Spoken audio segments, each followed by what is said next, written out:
When I first met Lily, I thought I had finally found the one. She was everything I wanted, funny, intelligent, and unbelievably beautiful. She had this energy about her that made me feel alive, like I was the center of her universe. But looking back now, I see how blind I was. All the little red flags I brushed off as quirks were actually warnings. We met at a small bookstore. I was browsing the true crime section when she came up to me and commented on the book in my hand. "That's one of my favorites," she said, flashing a smile that made my heart skip a beat. We started talking and ended up grabbing coffee at the cafe next door. Within an hour, I was hooked. Our relationship moved fast. Within weeks, we were spending almost every night together. She had this magnetic pull that made me want to be around her constantly. At first, it was intoxicating, but then the little oddities started piling up. One evening, she brought me a gift. It was a small black box wrapped in a red ribbon. I opened it, expecting something sweet or romantic, but inside was a knife. It was sleek, shiny, and impossibly sharp. "Every man should have a good knife," she said, grinning. "You never know when you'll need to defend yourself." I laughed it off, thinking it was just her dark sense of humor. She liked true crime shows and had a fascination with murder mysteries, so it didn't feel completely out of character. I put the knife in a drawer and forgot about it. At least, I tried to.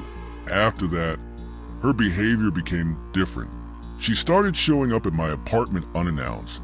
Sometimes late at night, she'd let herself in with the spare key I'd given her, saying she missed me and couldn't wait until morning. I didn't think much of it at first. I mean, isn't that what love is? But then there was the night I woke up to find her sitting in the corner of my bedroom. It was 3 a.m. and she was just staring at me. "Lily?" I asked, my voice groggy. She smiled. "I couldn't sleep," she said. "I didn't want to disturb you by leaving." Her answer seemed reasonable, but something about the way she said it made my skin crawl. I couldn't shake the feeling that there was more to it. A few weeks later, I found her journal. She had left it on my coffee table, and curiosity got the better of me. The first few pages were innocent enough. Random thoughts, sketches, and little love notes about me. But then I found the darker entries. "I wonder how long he'll last. He doesn't know what's coming. He trusts me." That's his first mistake. My stomach twisted as I read further.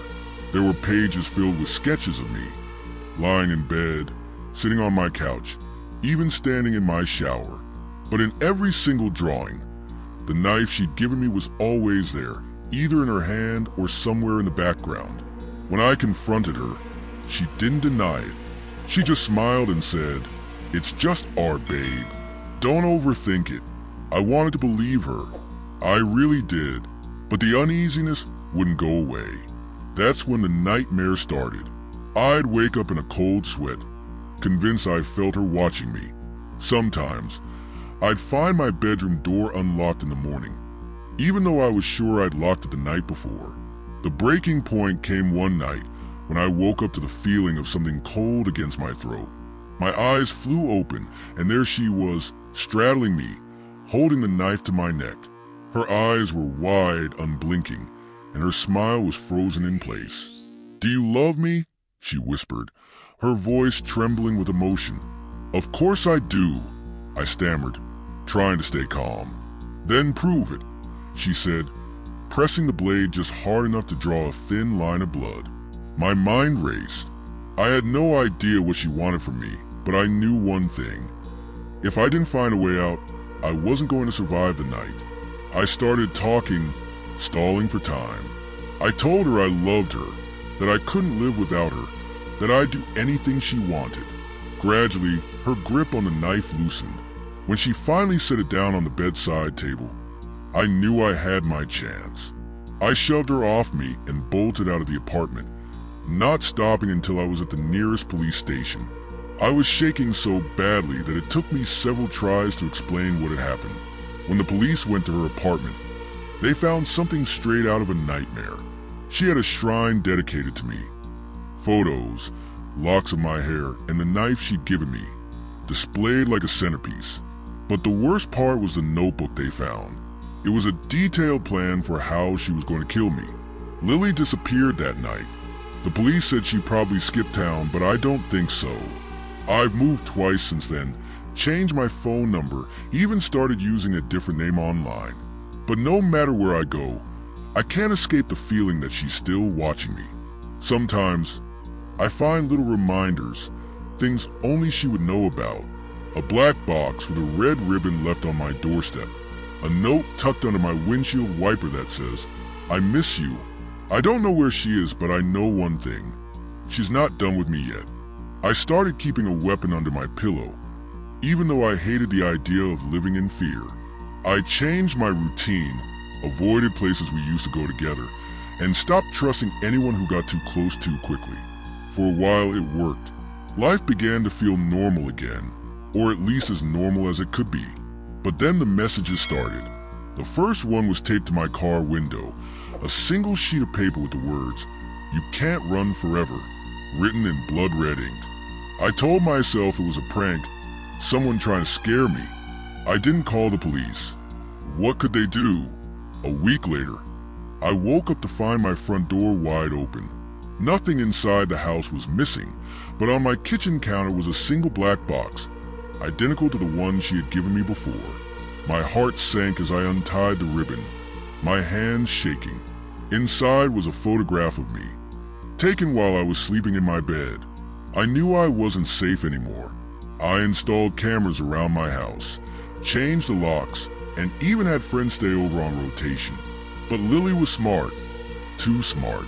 She knew how to slip through the cracks, to make me question my own sanity. One night, I was reviewing footage from the security cameras. Everything seemed normal until 3:27 a.m. The screen flickered, and for a split second, I saw her standing in my backyard, staring directly at the camera. Her head was tilted slightly, and she was holding that same knife, the one she had given me all those months ago. I called the police, but by the time they arrived, she was gone. They found nothing, no footprints, no evidence she'd been there at all. The officers told me it might be a glitch, that I was imagining things. I knew better. The final straw came 2 nights later. I woke up to the sound of my bedroom door creaking open. My heart pounded as I reached under my pillow for the bat I kept there. "Lily," I called out, my voice trembling. Silence. I switched on the bedside lamp, but no one was there, just the empty room and my racing heartbeat. I tried to calm down, convincing myself it was the wind or my paranoia playing tricks on me. Then I saw it, the closet door. It was open just a crack. I wanted to run, but my legs felt like lead. Slowly, I crept toward the door, gripping the bat so tightly my knuckles turned white. My hand reached for the handle, and I yanked it open. Nothing, just clothes and old boxes. I let out a shaky laugh, relief washing over me, until I turned back around. She was there, standing right behind me, her face inches from mine. "Miss me?" she whispered, her breath cold against my skin. Before I could react, she lunged at me with the knife. I swung the bat wildly, knocking it out of her hand. We struggled, her nails digging into my arms as she screamed. A sound so primal it didn't sound human. I don't know how I managed to shove her away, but I did. She stumbled, falling against the nightstand. I grabbed the knife and pointed it at her, my hands shaking. "Why won't you leave me alone?" I shouted. Her smile returned, calm and chilling. "Because you're mine," she said, her voice soft, almost loving. The police arrived moments later, thanks to the panic button I'd installed on my phone. They arrested her, but the look she gave me as they dragged her away haunts me to this day. She wasn't angry or scared. She looked satisfied. Even though she's locked up now, I can't shake the feeling that it's not over. She's always one step ahead, always thinking, always planning. And sometimes, late at night, I wake up to the sound of footsteps in the hall. I tell myself it's just my imagination, but deep down, I know she's still out there waiting.